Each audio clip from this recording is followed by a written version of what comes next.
How's everyone doing? I hope you're doing well and you've had a great day of networking here in the first day of the Deliver event. Just a few quick housekeeping things. The voting is now closed for Deliver Vendor Awards, and the winners will be celebrated tonight at Dray's at 7 p.m. And just regarding Dray's, please remember to bring your badge and ID for entrance into Dray's. There will be food and drink, so don't eat or drink too much before you go because there's going to be a lot to do there. And now I'm going to introduce our final keynote speaker of the day, which is Angela Gray Samuelson, the Senior Director of Strategy and Operations and eCommerce Last Mile Delivery of Walmart. Please welcome Angela to the stage. Thank you so much for the nice intro. Okay, hi everyone, can you hear me okay? Yay. Okay, thank you for the warm welcome and the introduction. Again, I'm Angela. I'm from Walmart. I've been with the company since 2021. Prior to that, I have 15 years of experience in the e-commerce and delivery space. I've worked at Meta, Instagram, WhatsApp, Amazon, and C.H. Robinson. And this is definitely like my passion. I love this space. I'm happy to talk about it. So excited to be here with you guys today. I also have my team here. Say hi, guys. And today I'm going to be discussing ways that online retailers can use data to improve customer experience. I'm also one-ish session in between you all and cocktails and social hour. So I'm going to try and make this informative and engaging for you all. So without further ado, let's get started. Okay, so with data being the focus of the presentation, this slide has a lot of it. Don't get overwhelmed. But just starting with the opening statement, it shouldn't be a surprise to anyone. It's why we're all here today in this room together. But breaking it down a little bit further, more global. So we heard from Ecom Ops earlier about China and its powerful e-commerce and logistics. But more and more countries and developing countries are really becoming digital consumers. We have Latin America, Indonesia, and the Philippines that are projected to drive some of the highest growth rates for e-com in the next 5 years. When we talk about accessibility, we've heard from a few presentations earlier this morning on how retailers are investing in their supply chain and their transportation networks to be able to reach more customers, deliver more products faster and cheaper. And then lastly, on the technology piece, right? We have more advances there. We have more online retailers investing in data and emerging technologies just to manage the growing complexity of multi-channel, of omni-channel at this fast-paced and global stage. Okay, another busy slide. Don't get overwhelmed. Stay with me. With more e-com players, I think in this game now, you just have more choices, right? So really focusing on the customer experience, whether that means improving defects, right? Building parity across all of your shopping experiences. At the end of the day, customer experience is what's going to drive brand loyalty. I think it was Zach from Parcel Lab earlier, but he talked about this in his presentation and really this idea of brand exploration. And I think what this really articulates is it's evident, right? We have the Fortune 500 companies that are really investing in this new C-suite customer officer role position. Some of these are replacing legacy chief marketing roles, some of which are a hybrid of new combinations of merchandising, inventory, customer service, and innovation. But I think this really signals the importance. And then you also see companies that are prioritizing customer metrics in their top-line deliverables. So we've heard about customer NPS or Net Promoter Score earlier, which really signals customer loyalty. There's customer satisfaction with CSAT, really signaling the customer satisfaction with a certain good or service. And then we heard some newer terms earlier too with MAU, which has become more of a buzzword, so monthly active users. So think about how do we measure engagement or interaction with our platforms. And then lastly, customer lifetime value. This has been a newer metric that's really been a good signal for customer retention and then long-term growth. And then lastly, obviously everyone knows companies are investing in AI. I think there's many different facets of this. You see a lot of it with ads and marketing to target customers and really drive conversion and adoption. And then we're also seeing it in more of the customer affinity and behavioral patterns to build more customized or personalized experiences. And lastly, companies are really using it just to improve their cost efficiency, right? If they can use automation, if they can reduce waste, that helps them be able to reinvest that cost back into the customer experience. Okay, time check. Hopefully everyone's still with me. For low attention span, really here's the TLDR, the 3 takeaways and themes. The big one, know the difference between being data-driven versus results-driven. Data only has meaning if it's meaningful. And lastly, make your data work harder so that you don't have to.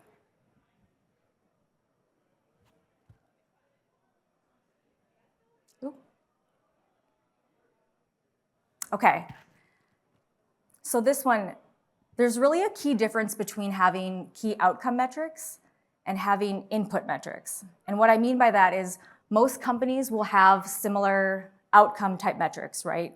They want to improve their operating income, they want to improve revenue sales, net profit. But how companies achieve those is very different based on their operating model, based on their unique competitive advantage, and even their customer value prop. So there's not really one size fits all in terms of creating a strategy with smaller metrics, right, to actually achieve those outcome goals. And so companies really need to understand the user journey to have the right input and operational metrics to really fine-tune the strategy and identify problems. One example, back in 2016, when I was at Amazon, via the Sears-Kenmore merger, this was really an unlock for heavy, bulky, and major appliance goods. The problem is, again, similar outcome metrics, right? We want on-time delivery, we want high customer satisfaction. But because the nuances of that business line, because they were so different, right? You're handling heavier items, larger items, more expensive items, longer transits. We had different unique problems to solve than other business lines. And so what we had to do is we really had to work backwards from those outcome metrics and figure out throughout the customer journey, where are those friction points, right? Where can we figure out where there's friction or there's waste or there's defects and create input metrics as success criteria to really use as measurement. And through that, one example is just instead of focusing on just on-time delivery as an outcome, right? We had to focus throughout the journey. So on-time ship, on-time receive, on-time dispatch. And then through all of that work and really understanding the customer journey and the unique friction points, we were able to identify gaps, we were able to scale, and we actually accelerated our expansion into the EU and Japan the following year.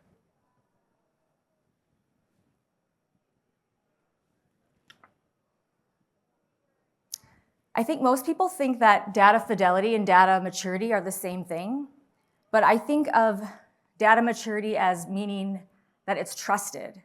So not only is the data accurate and thus have high fidelity, but it's trusted and regarded as a single source of truth.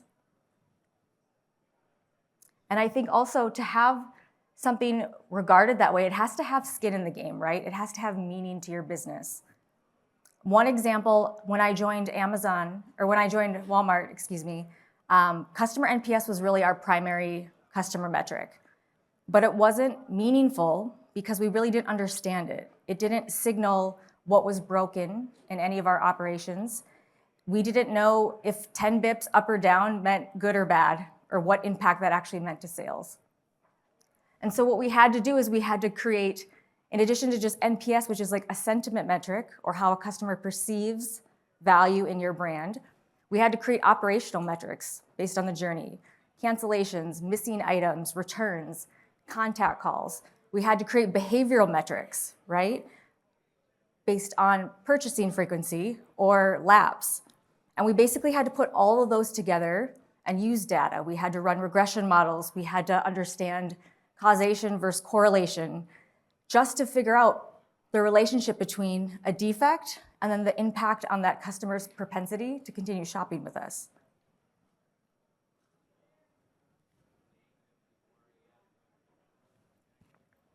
Okay, so we've heard a lot about AI and Gen AI. I think there was a few speakers that spoke on this earlier in their presentations. But I think one thing to call out is that a lot of business teams don't really understand this level of data and the capabilities. And therefore, it's really difficult to identify specific use cases where it's actually applicable. And the reason why this is important is because this data capability is still new and emerging, and it's very expensive. But luckily, you don't have to have a PhD in large language models or complex data structures. I think Fred from Veho earlier said it. I think he alluded to terms like AI and ML in the same sentence. And I think you could simplify it one more level even. I would think of it as stemming from just basic probability statistics, which we all use every day to make business decisions. So for example, thinking and asking yourself when you have problems in your customer area, right? How can I work better? How can I work faster or smarter? And oftentimes, this all comes down to identifying patterns, right? And if you can identify patterns, then you can predict. And if you can have prediction, then you can automate. And all of this is cyclical, and meaning that it wraps up to, if you have more automation, you have more time and efficiency, right? And you can focus on building more data signals, right? You can focus on training and refining your models. And then you can actually achieve the generation of new insights, which to me is really the power of AI when we talk about this. I think the best North Star example that I can think of is if we can use the power of data to actually predict the future and what customers want before they even know it and actually deliver on it, I think that is the real North Star that we should all strive to, especially with how fast-paced this world is, how quick trends are changing. And if we can do that and really just simplify the problems and use data like good governance, good stewardship, I think we can be really successful. Thank you.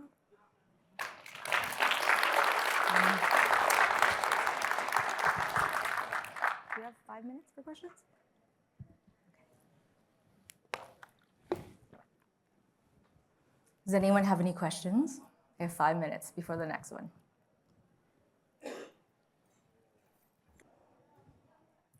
I really liked your presentation, by the way. Within 20 minutes, it was very high impactful, and you really talked about how we're going to actually use data in a real way.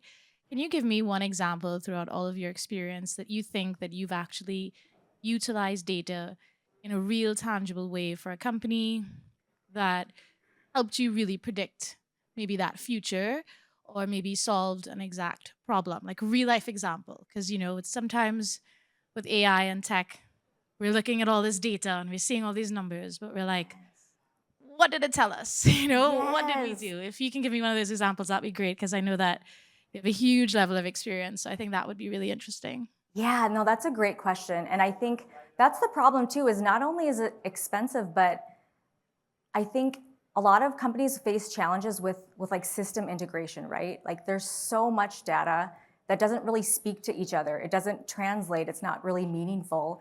But one tactical example I'll use from my time at Meta, formerly Facebook. At the time, we were scaling a lot of new commerce products that are very risky, right? It's a global stage. It's across all Blue App, WhatsApp, Instagram. And with that, it required a lot of manual intervention and review from human agents to detect risk or harm on the platform. And what we were able to do with data is be able to connect across other teams in terms of commonality, right? Like what are those harm signals? And we were basically able to connect all of that to basically expedite and accelerate a lot of that human and manual intervention. And that really helped us be able to have the capital to keep scaling at a fast pace. And so I think that's just one example of really just combining those data signal points, right, to make it meaningful and tactical for the business, right? Hi, I really liked your presentation as well, very impactful. I'm in a very similar role to yours, so I'm just curious at the Walmart scale, what kind of team do you work with? Do you have machine learning engineers, data analysts that are under you, or is it more of a silo type situation? Yeah, great question. And this is actually super top of mind for my team. You're right, like, Walmart is a behemoth. We have central data teams, but at the size and scale and the speed of e-commerce and last mile delivery, we've had to build our own in-house capabilities. So we have a pretty robust data science team that I'm really proud of. And right now, we're at this point where we're asking ourselves questions on, they're part of the business, they're integrated, they know the context, they can move fast with that. But then what we're seeing is down the funnel, we have other bottlenecks, right? Like we have a ton of models that we're not getting into production because of that ML engineering and the software and the architecture. So we're trying to figure out ways across all data areas, like how do we better connect that funnel, right? Like everything should be interconnected, but even at Walmart, it's a problem we face. But I will say the big focus area is really just ML engineering itself and ML intelligence itself. So not only better data prep and cleaning and getting those models into production, but the ongoing maintenance, right? Because there is that continuum of learning and training.